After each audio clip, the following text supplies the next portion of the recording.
Good afternoon and welcome to the White House. I am Jack Dorsey from Twitter. جک دورسی، برنامه‌نویس و کارآفرین موفق آمریکایی. او مؤسس پلتفرم مالی اسکوئر و شبکه اجتماعی تاثیرگذار به نام توییتر است. Twitter has obviously had a very big influence on American public affairs and journalism, politics, to some degree culture. رؤسای جمهور و دیپلمات‌ها از توییتر برای حفظ روابط دیپلماتیک با سایر کشورها و یا ابراز عقاید سیاسیشان استفاده می‌کنند. همین موضوع دوران فعالیت جک دورسی در توییتر را چالش برانگیز کرده بود. Mr. Dorsey, who the hell elected you and put you in charge of what the media are allowed to report and what the American people are allowed to hear? جک دورسی حالا از سمت مدیرعاملی توییتر کناره‌گیری کرده است. این نگاهی کوتاه بر زندگی مردی است که نحوه خبررسانی در قرن 21 را تغییر داد.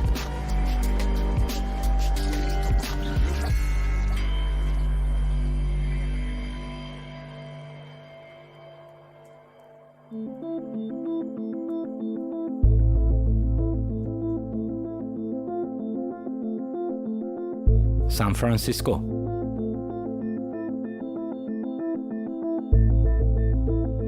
یکی از مراکز فناوری در جهان و خانه شرکت‌هایی چون توییتر. مدیرعامل توییتر از اینجا و در روز 8 آذر ماه 1400 طی توییتی اعلام کرد که از مدیرعاملی این شرکت کناره‌گیری خواهد کرد. برای بار دوم. بار اول تحت فشار، اما این بار به میل خودش. جک دورسی در ایمیلی که به کارکنان شرکت توییتر نوشته بود گفت که حالا وقت رفتنم آمده و من آماده‌ام. او حتی به عنوان رئیس هیئت مدیره توییتر هم باقی نمی‌ماند و جای خودش را به پاراک آگراوال خواهد داد.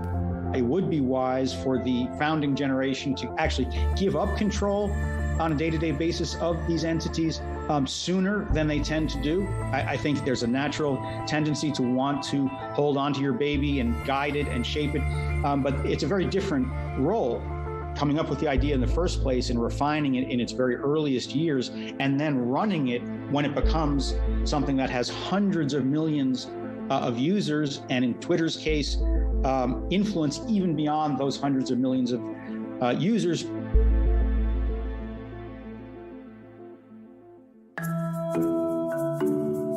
جک پاتریک دورسی در 28 آبان ماه 1355 در سنت لوئیس میزوری به دنیا آمد. مادرش مارسیا ایتالیایی تبار بود و پدر ایرلندیش مهندس تجهیزات پزشکی و به همین خاطر اغلب از جایی به جای دیگر نقل مکان می‌کردند. این موضوع دلیلی بود که جک به نقشه شهرها و مسیریابی علاقه‌مند شود. در سن 14 سالگی شیفته کامپیوتر بود و همچنین علاقه‌اش به نقشه‌ها باعث شد تا سن 15 سالگی نرم افزارهایی برای اعزام تاکسی و آتش نشانی توسعه دهد.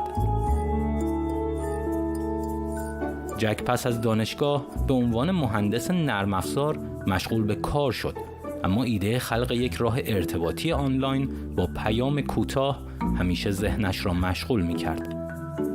سرانجام جک دورسی و بیزستون در اواخر سال 1384 توییتر را بنا نهادند.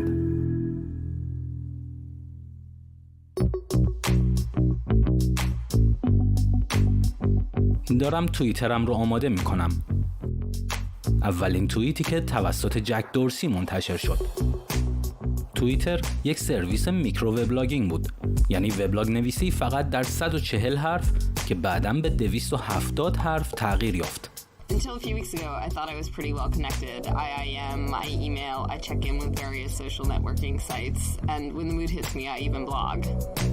But since I started using Twitter, I realized I'm just a neophyte. Twitter is a short messaging social website where anyone can sign up and send free messages to a personal feed. That message is then rocketed to a list of friends. Users can update and receive messages on Twitter's website via cell phone or through an instant message. Receiving the messages through the site is the least obtrusive. سرعت عمل، کوتاه نویسی و خلاقیت در انتشار یک خبر یا دیدگاه مزیتی بود که آن زمان توییتر را متمایز می‌کرد. جک دورسی با شرکتش توییتر در حال ایجاد تغییر در نحوه خبررسانی بود.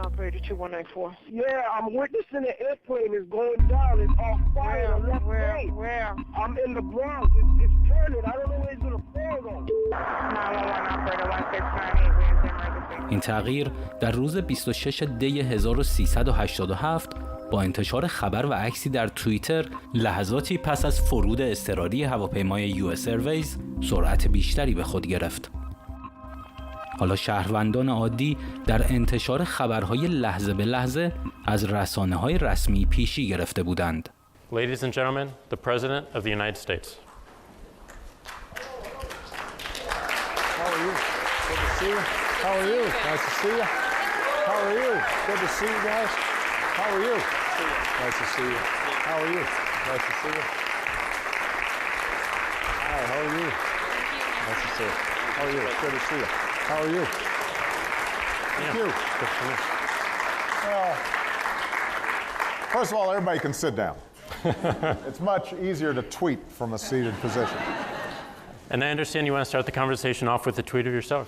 I am going to make history here as the first president to live tweet. So we've got a computer over here. It's only 140 characters. پس از باراک اوباما، سایر رهبران و سیاستمداران جهان یکی یکی به توییتر پیوستند. از سیاستمداران ایرانی گرفته تا رئیس جمهور پیشین آمریکا دونالد ترامپ که به طور میانگین هر روز 8 تا 10 بار توییت می‌کرد. Twitter has allowed all kinds of people to express themselves, organize groups and movements and so forth. شاید جک دورسی احتمالش را هم نمیداد که روزی از شبکه اجتماعیش برای اهداف دیپلماتیک و اظهار نظر سیاسی استفاده شود.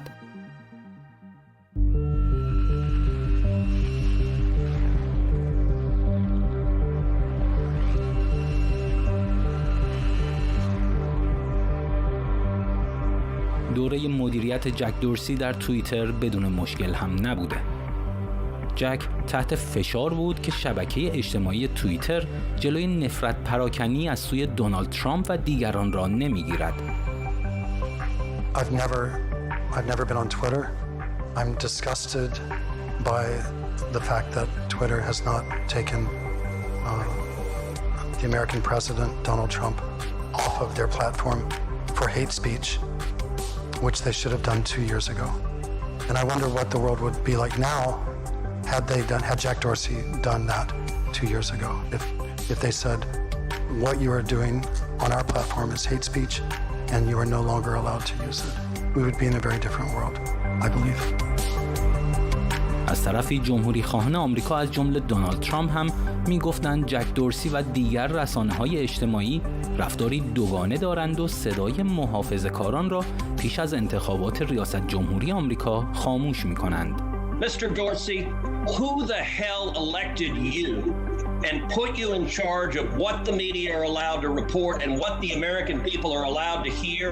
And why do you persist in behaving as a Democratic super PAC, silencing views to the contrary of your political beliefs? We're not doing that. And this is why I opened this hearing with calls for more transparency. We realize we need to earn trust more. We realize that more accountability is needed to show our intentions and to show the outcomes. Thank you, Senator. So I hear the concerns and acknowledge them, but we want to fix it with more transparency.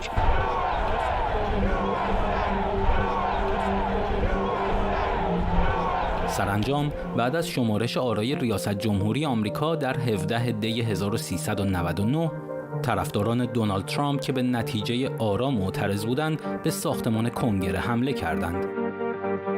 دونالد ترامپ هم که آن روزها از نتایج خشمگین بود و اعتراضش را در توییتر بروز می‌داد، گرچه طرفدارانش را به آرامش دعوت کرد، اما گفت که آن میهن پرستان را دوست دارد.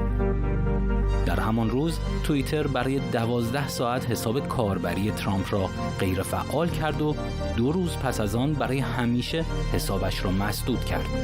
Whether it's Twitter providing President Trump with a unfettered access to spreading lies about disinformation, ballot harvesting as early as April of 2020, to Facebook recommending things like the Stop the Steal Facebook group to millions of people across the country, even after they said that they weren't doing so. The platforms provided the space, the algorithms, and the policies that allowed disinformation and the violence that we saw here on January 6th to flourish.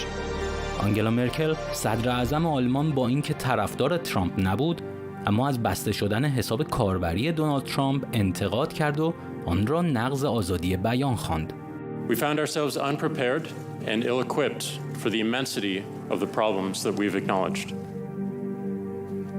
Abuse, harassment, troll armies, propaganda through bots and human coordination, misinformation campaigns, and divisive filter bubbles.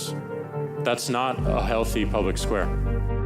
If we don't find scalable solutions to the problems we're now seeing, we lose our business and we continue to threaten the original privilege and liberty we were given to create Twitter in the first place.